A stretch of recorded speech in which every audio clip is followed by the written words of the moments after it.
If there is no conflict, then somebody is being fake.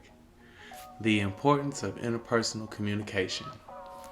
So, one day I was on the way back from out of town with a few partners of mine, and I was having a conversation with a brother, and I didn't know him too well. But if you've ever dealt with someone who's been incarcerated and they read a few books and they've had some time alone with their own thoughts, typically they tend to think that they're deep. This goes across the board, kind of like that TI syndrome, like I like to call it. But in all seriousness, I had written him off as just another hood brother, who knew what he knew. But as we began to speak, I discovered he actually had some knowledge and wisdom about himself. Now, I found myself having one of the more refreshing and authentic conversations that I've had in quite some time.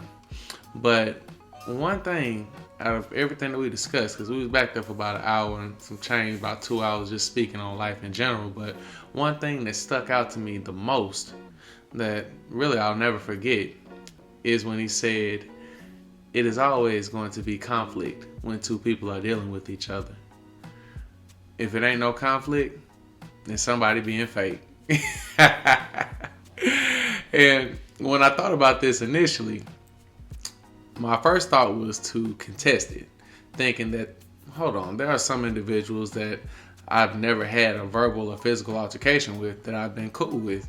But when I thought about it deeper, I thought to myself, typically we truly didn't know each other that well. It was simply a surface level relationship.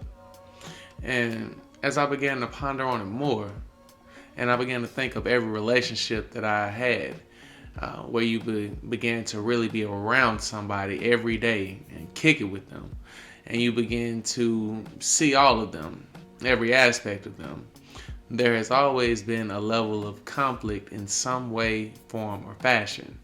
Now, some people are not confrontational. So if they sense things are going left or they're escalating, then they'll let it go, or will appear to let it go. But make no mistakes about it, they still feel how they feel.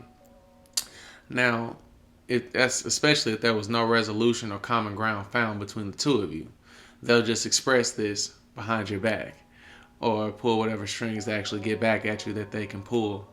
Now, then you have what takes place oftentimes in the black community amongst two black men when two individuals will actually end up fighting. They'll act like they don't like each other, they'll fight, or this is how it used to be, and then they'll respect is gained at this point, and they end up seeing that they're just alike, and they learn to love and deal with each other.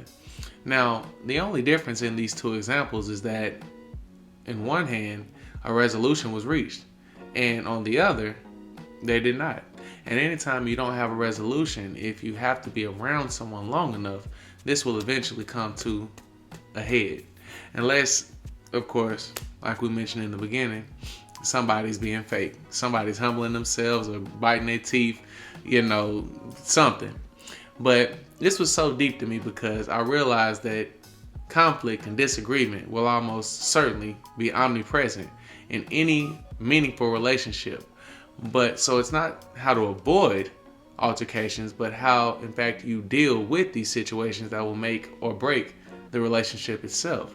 So the better your interpersonal relationship skills are, the more adept that you become at dealing with people, then the more successful, the more fruitful you will be with your social life, and the more that it will flourish. Now, oftentimes I believe that people believe when conflict comes, it's time to cut it off or abandon the relationship. No, I need my peace. I'm not dealing with that. But to me, this is the mindset of a fake individual. To me, people who feed off of each other, or feed each other with the long-handed spoon, rather,